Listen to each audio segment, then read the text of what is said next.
શું નામ છે તારું? દેવેન્દ્ર. ઓકે, શું થયું હતું દેવેન્દ્રને? દેવેન્દ્ર સાહેબ રાત્રે 7 થી 8 ના ગાળામાં બાઇક લઈને જતો હતો, હેલ્મેટ પહેર્યું નહોતું અને બમ્પ આવ્યો અને સ્લીપ મારી ગયું બાઇક અને પડી ગયું. પછી અમને ખબર પડી એટલે અમે દવાખાને લાવ્યા.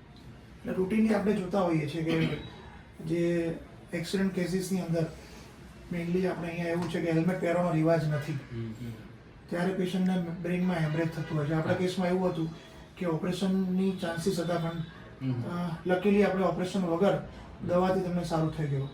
હવે દેવેન્દ્ર બેઝિકલી 10 દિવસ ભાનમાં નહોતો, 10 દિવસ પછી ભાન આવ્યું અને ધીમે ધીમે ધીમે ચાલતો થયો, સમજતો થયો અને આજે ઓલમોસ્ટ એક મહિના જેવી ટ્રીટમેન્ટ એક મહિના પછી ભાનમાં આવ્યો છે. એટલે તને શું લાગે છે, હેલ્મેટ પહેરવું જોઈએ કે ના પહેરવું જોઈએ? બરોબર. અને જ્યારે તમને એક્સિડન્ટ થાય તમે તો બેભાન હોય, પણ ફેમિલીની હાલત તમને ના ખબર હોય, તો દાણે પહેરીને જ આવતો. ફેમિલીનું ટેન્શન હોય કે છોકરો બચશે ફેમિલીનું કે બહુ નહીં. ટેન્શન સાહેબ.